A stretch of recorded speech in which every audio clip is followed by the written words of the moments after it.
Hello there. Welcome to the Saroy channel, wherever you are in the world, and so much love to all my listeners. I appreciate you all so much, and I do hope you're having a fabulous day wherever you are in the world, and incidentally, wherever you are in the world, whichever state you reside in, or whether you live somewhere different in Europe perhaps, Ireland, England, let me know whereabouts you're from, because I do love hearing from you. But before we continue with our story tonight, which is very, very exciting, because we have a young man called Maxwell, who's actually come into the possession of a very unusual necklace. It's got an eagle's feather attached to it and a beautiful turquoise stone filled with gold glitter. And he's just found this marvellous piece of jewellery. Actually, no, he hasn't found it. He's bartered it with someone who was actually wearing it and exchanged it for a carrot cake and a couple of vouchers at his store, his mother's store at the cake stand at the farmer's market. So we're about to find out where this story is going to take us, because believe you me, it's going to take us on an incredible journey. But before we continue, don't forget to subscribe to the channel. Click the notification bell and the thumbs up, and let's continue with part 2 of our story tonight. So are you seriously saying, Mr. Falconer, that you don't know what gemstone this actually is? Asked Maxwell, looking somewhat incredulous. Well, it's definitely a gemstone. Of that I'm in no doubt, admitted Mr. Falconer. But let's just say I've never seen anything like it before. And I'm sorry, but I can't tell you what it is. But it's one of the finest gemstones I've ever seen. I like the way it catches the light, and the gold glitter in the turquoise is absolutely mesmerizing. You wouldn't be willing to sell the piece to me? How about I give you $1,000 for it? Asked Mr. Falconer. It's a generous offer, Mr. Falconer, but thanks all the same. I'd rather keep the piece if you don't mind. I really don't want to sell it. How about if I buy it for $3,000, young man? You could do a lot with $3,000, Maxwell, said Mr. Falconer, his eyes widening. Go on. You don't want to refuse me on an offer like this. Sorry, Mr. Falconer, said Maxwell, suddenly growing quite possessive towards the piece of jewellery that he had attained at the farmer's market. Mr. Falconer's eagerness to buy it from him made him all the more determined to keep it. I'm sorry, Mr. Falconer, it's kind of you to offer, but as I was saying, I really, really like this piece, and I don't want to part with it, even though your offer is extremely tempting. Mr. Falconer reluctantly returned the piece of jewellery back to Maxwell. His eyes were looking longingly at the piece, but he shook his head very sorrowfully and said, Well, I guess you win some and you lose some, don't you? Maybe it's not my lucky day today. Maxwell bid Mr. Falconer farewell, and the man continued along his way. As Michel Capelli drove past him in the road, he waved at the both of them, while Michel hooted at him by blowing the horn to acknowledge his wave. Well, she asked, her eyes brightening, what did Mr. Falconer have to say about your gemstone? I could see he looked very excited about it. I do believe his fingers were trembling. His eyes were so wide. I think he really liked it, from what I could see. He was very excited, Mum. He wanted to buy it from me. Believe it or not, he offered me $3,000 for it. Mrs. Capelli looked as if she was about to faint. He offered you $3,000 for the gemstone you're wearing around your neck? And you didn't accept his offer, Maxwell? Said his mother, looking somewhat startled. Mum, not everything is about money, you know. I really like this piece and I want to keep it. Don't get me wrong, Maxwell. I think you did the right thing refusing him. You do? Asked Maxwell, looking somewhat surprised at his mother. Oh, absolutely, she said. Some things in life are worth a whole lot more than money. Think about that cameo brooch, for example, that I got from your great-grandmother. It might not be worth a whole lot of money, but I would not be willing to part with it, as it has a huge sentimental value to me. And from what I can see, you've already become extremely attached to the stone you're wearing.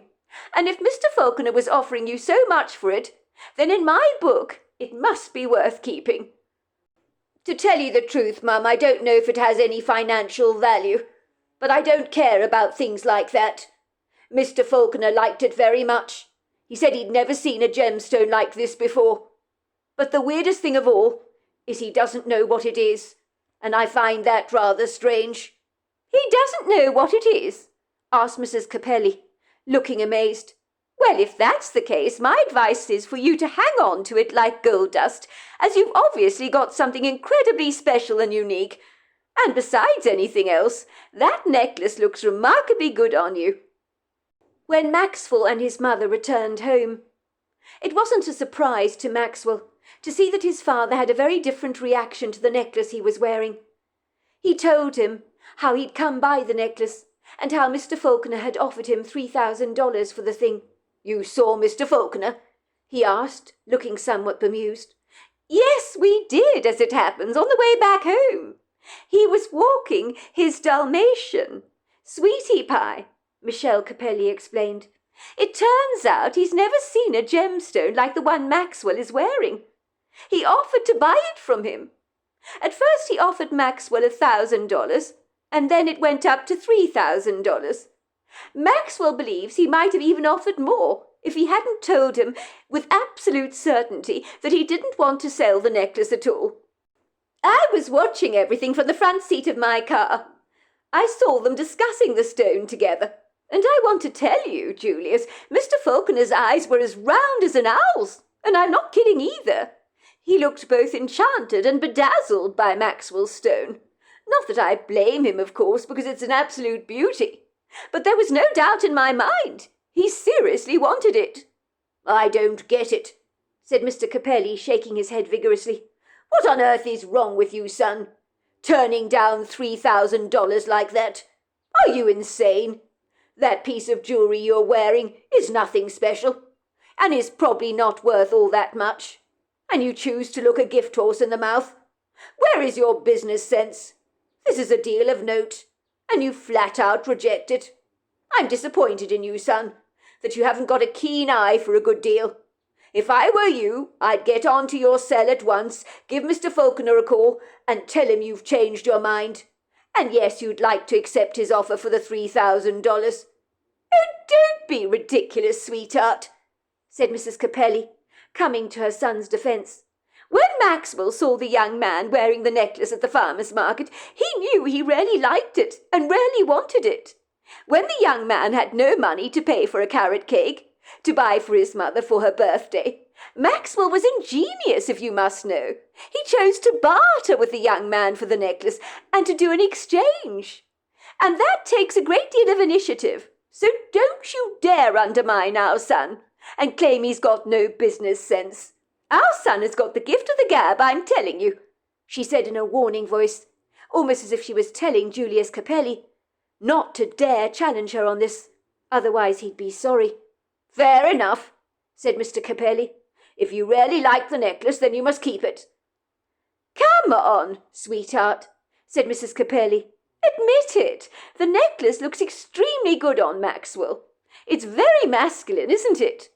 "I suppose it does look rather good," admitted Mr. Capelli, grumbling under his breath. "I'm glad you're both back, after your stint at the farmer's market. It was a lonely ordeal without you around, I have to tell you." "Well, we're back now, aren't we? And I'm very glad you missed us, Julius," said Mrs. Capelli teasingly, giving her husband a tender kiss on the cheek.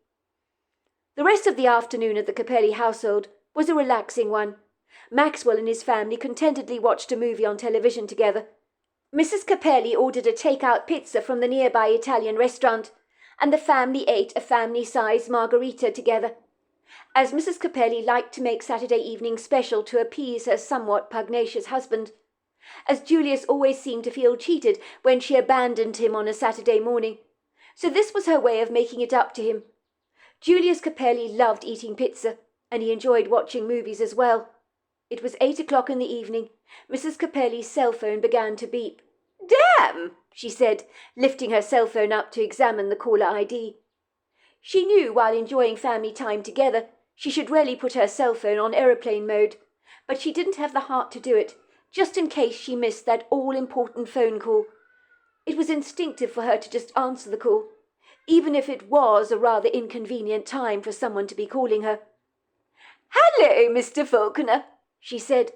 I know, it was rather surprised to run into you like that. I'm sorry I didn't say hello to you, but I was just in the car. But of course you can have a word with him. Yes, he's right here as it happens, with me in the living room. We're eating pizza and watching movies together. We like to relax on a Saturday evening, you see. Yes, it's been a fabulous day. The sunshine has been magnificent. No, don't you worry, it's no bother at all. Of course you haven't disturbed us. She handed her cell phone to Maxwell, who was sitting back comfortably on the sofa, his eyes pinned to the television screen. It's Mr. Falconer for you, she whispered. He wants a word. Maxwell made a disgruntled face that expressed very clearly that he didn't appreciate Mr. Falconer intruding so rudely on his Saturday evening like this. He really wasn't in the mood to talk to the man.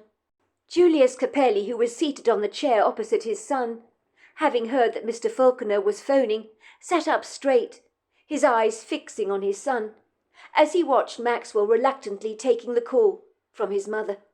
Maxwell groaned inwardly, as he knew what this call was about.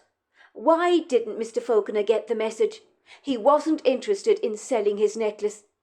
"Hello, Mr. Falconer," he said, trying to sound polite. "Look, son," came Mr. Falconer's apologetic voice, "I'm very sorry to disturb you at this time of the evening. Your mum says you're watching television together as a family. I didn't mean to interrupt or intrude like this. I apologise profusely." "There's no need, Mr. Falconer. What can I do for you?" There was an awkward pause at the end of the line, and Mr. Falconer suddenly said, "Well, I've been thinking of the gemstone necklace you showed me today.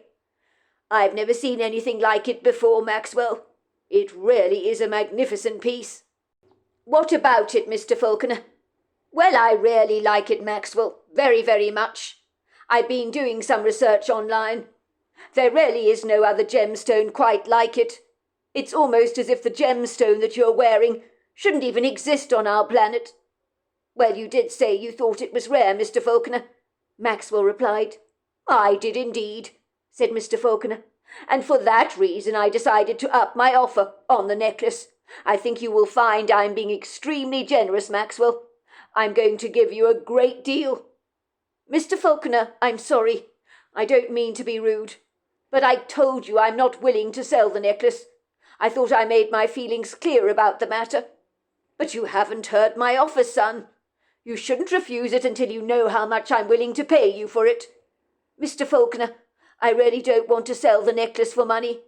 I mean, I really like it myself. I don't want to part with it. How about I give you $10,000, son? Now that's a whole lot of money, and I'm sure a young man like you would appreciate having a little nest egg like that you can put away. Think what you can do with $10,000. It's a lot of money. Mr. Falconer, I'm sorry, but I told you I'm not selling the necklace. Your offer may be generous, but I'm afraid I'm going to pass on it, as tempting as it may be. But, son, I don't think the gemstone you've got has much monetary value. I'm going to be honest with you on this one. It's just that I'm very passionate about gemstones, and yours is so unusual that I'm willing to pay you big bucks for the necklace. I really like it, Maxwell. I can't stop thinking about it. That stone is beautiful. I've never seen one so lovely. And also I like the eagle's feather on the necklace. It's an extraordinary piece. Mr. Falconer, I appreciate your offer, and I appreciate you like my necklace, but I really don't want to part with it, so I'm afraid I'm going to turn it down. I would offer you more, son, I really would, but my wife, Ivor, well, she's a very difficult woman, you see, obsessed with watching every single penny in our savings account. If more than 10,000 disappeared from our account, I'd never hear the end of it from her. Furthermore, if she knew I was offering you 10,000 for a gemstone, she'd lose her mind on this, and I'd be hung, drawn and quartered, and I mean that quite literally. My wife thinks my passion for gemstones is over the top, you see. You know what, Mr. Falconer? Your wife Ivor's right. You don't want to be spending your savings on a gemstone that doesn't have any monetary value. I know you're interested in my piece, but I'm not going to sell it. My decision is final. Well, if you change your mind, son, you will let me know, won't you? But of course I will, Mr. Falconer. but I really don't think I'll change my mind, so please don't get your hopes up." Once Maxwell had ended the call with Mr. Falconer, he let out a huge, disgruntled sigh and handed the cell phone back to his mother. "Why does Mr. Falconer keep bothering me?" he complained bitterly. "Does he not understand the meaning of the word no? Or is that a foreign language to the man? I wish to God I'd never shown him my necklace in the first place. I never knew he'd react like this." Oh dear, you don't look very amused, Maxwell," said Mrs. Capelli sympathetically. "I suppose there are no prizes for guessing what that phone call was about. I take it Mr. Falconer was asking you if you changed your mind about accepting his offer. Honestly, what are some people like? As you rightly say, Maxwell, no means no, and you should always stick to your guns, so I'm proud of you there. Don't allow people to manipulate you. It's a very important life lesson that one should learn very early on." Maxwell nodded. "I do feel sorry for Mr. Falconer, Mum. I really do. It turns out he really wants my gemstone. Can you believe it? He offered me $10,000 for it on the phone. I know it's a whole lot of money, but I'm not accepting his offer. He said if his wife Ivor knew about his offer to me, she'd do her nut, as she watches over their savings account like a hawk, and by the sounds of things, she probably needs to." Mr. Capelli's jaw dropped open so wide that he was beginning to look like a gog-eyed goldfish. $10,000 he offered you for that piece of junk around your neck? You've got to be kidding me, right? What on earth is wrong with the man? I'm sure he can't possibly afford to be offering large sums of money like that for items not worth very much. I'm sorry, but the man needs his head examining. I certainly empathise with his wife, Ivor. It sounds that Mr. Falconer is a bit of a loose cannon with his finances. I would have said you should have snapped up his offer by being a shrewd businessman here, Maxwell. But certainly if you accepted his money, you'd be robbing the man blind, and I cannot have that on my conscience. I'm sure he needs the money for his retirement funds in the future. I'm very glad you refused him, because there would be something very unethical about agreeing to a deal like that. And I'm sure his wife Ivor wouldn't be remotely amused if she knew about any of this. That woman I know is as shrewd as a hawk, and that's why she manages their finances. She told me once that if her husband took charge of their money, he'd have whittled it away a long time ago. At the time I didn't think she was being serious, but it sounds like she's absolutely right on the money about that." "Well, that's why he didn't offer me any more money, Dad, for the necklace, I mean," said Maxwell. "He reckons his wife Ivor is a difficult woman, who watches their savings account like a dog guarding a prison cell. My bet is if I agreed to his offer in the first place, Ivor would likely be at our front door demanding the money back from me, and insisting that Mr. Falconer gave me back my necklace. I've met Ivor before. She may be small, but she's a no-nonsense kind of woman. I understand she used to be a headmistress at an all-girls school, so she can be quite formidable at the best of times." "You know what, Maxwell? You're probably right. I do think that is what would happen," Mrs. Capelli agreed. "Ivor would not stand for her husband's nonsense, especially if he was whittling away their finances like that. For the record, son, I'm very glad you refused him. Honestly, I appreciate the fact that Mr. Falconer loves gemstones with a passion, and it's good to be passionate about things. I encourage that, and I think it's healthy. But he doesn't have much common sense. Life is expensive. Bills need paying. So spending money on extravagant, frivolous things you really don't need is absolutely ridiculous." Mrs. Capelli turned around to look at her husband and Maxwell. "I don't know about the two of you, but are you both game for watching another movie tonight, before we retire to bed for the evening?" "That would be very agreeable," said Mr. Capelli. "Another movie would be very nice. How about you, Maxwell? Are you up for watching another movie tonight?" "Why not?" said Maxwell. "I haven't got anything better to do." As the Capelli family settled down to watch the movie together, Maxwell got extremely comfortable on the family couch, covering himself with a light blanket. But as the movie progressed, it became rather tedious and dull. Nothing about the storyline grabbed his attention. His eyes began to droop, growing heavier by the second, and he got progressively sleepier and sleepier, and before long he drifted off into a light sleep. It must have been about 10 o'clock when Maxwell suddenly woke with a start. His mother was shaking him rather vigorously, like she did when waking him up to go to the farmer's market on a Saturday morning. "Maxwell," she whispered, "it's late. You should go to bed. We've all been drifting off to sleep during the second movie. In fact, you and your father have both nodded off. And you didn't miss very much. Honestly, it was utterly mediocre to say the very least. And there wasn't much of a storyline to it. We've had a long day today, and I think you're very tired.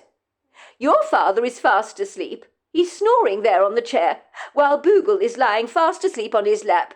So I'll need to wake them both up in a second. And I don't want to, because they look adorable together. I've even taken a picture of the both of them. And I also taped their snores, because they're hilarious to listen to.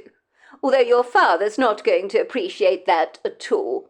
But I think it's Betty buys for all of us, don't you? If we end up sleeping in the lounge together overnight like this, in the morning we'll wake up with dreadful crinks in our necks and extremely stiff backs, and your father will not thank me for any of that. Would you like me to make you a hot toddy before bed? A chocolate, perhaps?" "No, thanks, Mum," said Maxwell, rising quickly to his feet and stretching his arms over his head. "I'm completely bushed. I'm exhausted," he admitted, letting out a huge yawn. "I'm going to bed." Indeed, Maxwell was so exhausted when he got to his bedroom, he didn't even bother to change his clothes, although he did take his shoes and socks off and slipped under the bed covers. The moment his head hit the pillow, he had drifted off into a deep, contented sleep. But this was a sleep like no other that he'd ever experienced before, because he was engaging in such a lucid dream that felt almost real. In the dream, he found himself wandering down a woodland trail in the woods. It was a magnificently beautiful day, with prisms of soft sunlight filtering through the branches of the trees. He could feel its pleasing warmth magnanimously brushing against his skin, and could see the buzzing insects flying over various plants in the grove. He looked down at his feet to discover that they were bare, and that perplexed him considerably, as he couldn't understand why he would go walking without any shoes on his feet. Maxwell treaded across the soft soil and fallen leaves, and he walked through the trees. Sometimes he'd bend down to remove a thorn from the underside of his bare feet, as he'd feel the painful jab of the sharp claw piercing his skin, like a needle drawing blood. The woodgrove smelt absolutely amazing, a mixture of floral and woody terpenes, which were extremely pronounced. He could hear whistles and stopped dead in his track, wondering where they came from. Was it a bird making that whistling sound, he wondered? He noticed a sign on the path which read, "The Goblin's Triangle," and he chuckled to himself when he read the sign, for the name was somewhat amusing to him. All of a sudden the woodgrove was infiltrated with a thick wall of white mist that was foggy and dense, so much so that he couldn't see his way ahead of himself. And that was when he noticed that moving through the mist were 3 lofty, dark, shadowy silhouettes. The mist suddenly appeared to vaporize as if by magic, and then standing before him were 3 Bigfoot. Even in his dreamlike state, he gasped at the gargantuan size of these creatures. He noticed 2 of the Bigfoots were wearing similar necklaces to the one he owned. The largest male Bigfoot was wearing nothing around his neck, almost as if something was missing. He was massive both in stature and size, and had the face of a powerful Indian warrior. Everything about him was regal and majestic. The Bigfoot stretched out his powerful hand and said in a booming voice, "You have something that belongs to me. I want it back. You need to return it now." The Bigfoot was looking at the necklace that Maxwell was wearing around his neck. "You want this?" Maxwell asked him. The Bigfoot nodded. "It belongs to me." Moments later, after Maxwell woke up, he was sweating profusely, wondering what the dream could possibly mean. But certainly in the nights that followed, the same dream haunted him again and again, rather like a radio tuning into the same program every single night. Even when Maxwell was wide awake, the Bigfoot's voice appeared to boom in his head. "I want it back. It belongs to me." The most bizarre thing of all was when Maxwell looked under his feet the following morning, after experiencing these paradoxical dreams. The underside of his feet was badly scratched up, without any earthly rhyme or reason for such a strange conundrum. There were mud stains mingled with blood on his sheets. Indeed, in his dream, as he walked through the grove in his bare feet, they would get badly scratched up. But that was in a dream which wasn't real. So why on earth was he waking up to find his feet so dirty and soiled, so badly scratched up and bloody? Maxwell knew he needed to speak to Killen about this, and he prayed hard that he'd encounter the young man again at the farmer's market the following Saturday. As luck would have it, he wasn't to be disappointed, as the following Saturday at the farmer's market, Killen came to their stand, with a voucher in his hand to pick up another carrot cake for his mother, who was inviting people over to the house for tea on the Sunday, and had asked her son to pick up another cake for her, with one of the vouchers. "Hello again," said Maxwell, introducing his mother to the young man. "Mum, this is Killen, the man I told you about, who bartered your carrot cake with me for the necklace I'm wearing." "It's so lovely to meet you, Killen. I've heard all about you from Maxwell here, and I'm delighted that you considered my carrot cake worth trading for this beautiful necklace of yours." "Well, it certainly was worth trading, ma'am. Absolutely delicious it was." "Well, I'm so glad you liked it," said Mrs. Capelli, looking very pleased. "I see you're wearing the necklace," said Killen with a smile. "It looks very cool on you." "It does, doesn't it?" said Mrs. Capelli, looking approvingly at the necklace. "My son absolutely loves it. He refuses to take it off." "I do like it very much," Maxwell agreed. "About that, Killen, do you mind if I have a word with you in private? I could buy you a coffee if you like at the cafe over there in about an hour's time. I just want to pick your head about something rather bizarre concerning the necklace you gave me. Is that all right with you?" "That's fine by me," said Killen, looking curious. "I tell you what, I'll meet you at the cafe in an hour's time." "What a lovely young man," said Mrs. Capelli approvingly, as Killen walked away with one of her carrot cakes. "I'm very glad his mother approves of my carrot cake. It makes her a loyal customer, and those are the very best, I have to tell you. What is it you want to talk to Killen about concerning your necklace?" "Oh, it's nothing," said Maxwell, waving a hand in the air dismissively. By all accounts, it was an hour after Maxwell left his mother's cake stand to go to the cafe for a much-needed break. He was heartily relieved to see that Killen had kept his word and was waiting for him. They settled down to have a coffee together at one of the tables.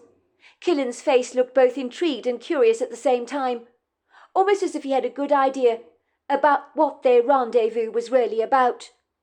Maxwell looked somewhat awkward, as he said somewhat uncomfortably to Killen, "I know this is going to sound awfully strange and very bizarre, but I was just wondering if by any chance, after you acquired the necklace that you gave me, if when you went to bed at night, did you have any strange dreams?" "It's happening to you as well?" asked Killen, looking confounded.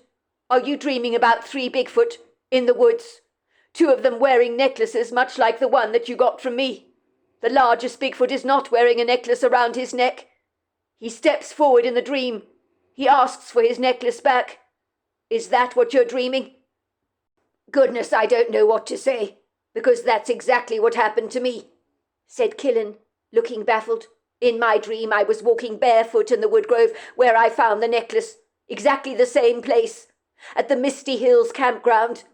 And when I wake up in the morning, my feet are also cut up.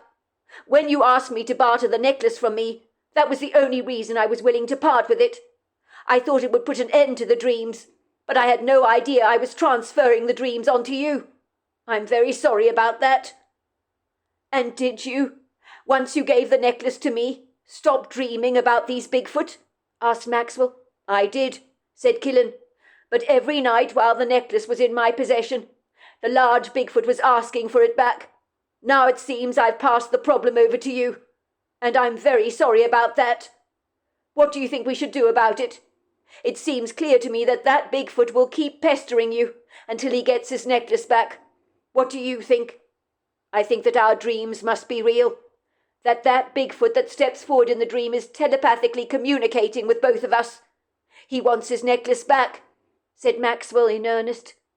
The fact that our feet are both cut up in the dream is the Bigfoot's way of telling us that the dream is real and that we need to believe it. I think the necklace clearly belongs to the large Bigfoot, and we need to get it back to him. I can't go on having these dreadful dreams. It's driving me insane. You know where this Misty Hills campground is, don't you? In the Pacific Northwest. I need you to take me there, Killen, so that we can return the necklace to the Bigfoot. We can put it back where you initially found it. It needs to go back to its rightful owner. Don't you agree? I do agree, Killen admitted, and I'm sorry I dragged you into this mess. Obviously these Bigfoots mean business. They're real, and the large male wants his necklace back. Do you think your mother will give you next weekend off? We could go camping together at the Misty Hills campground on Saturday morning. I have a membership there. It would be fun, and we can return the necklace to the Bigfoot.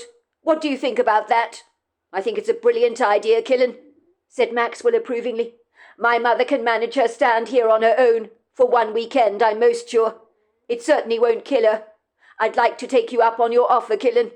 Leave it to me, then, said Killen. I'll organise the whole thing. And don't worry about the camping gear. My family are outdoor enthusiasts. I'll pick you up on Saturday morning from your home. I'll pay for the petrol. You don't need to bother about anything. Just bring yourself along. Although if you like, you can bring the food for the trip. I'll bring the drinks. Your mother can throw in some of her chocolate brownies for good measure. And you could get some meats and salads for the barbecue that we have in the evening. They have a refrigeration unit at the camp, especially for perishables. Sounds like a great deal, said Maxwell, looking extremely pleased.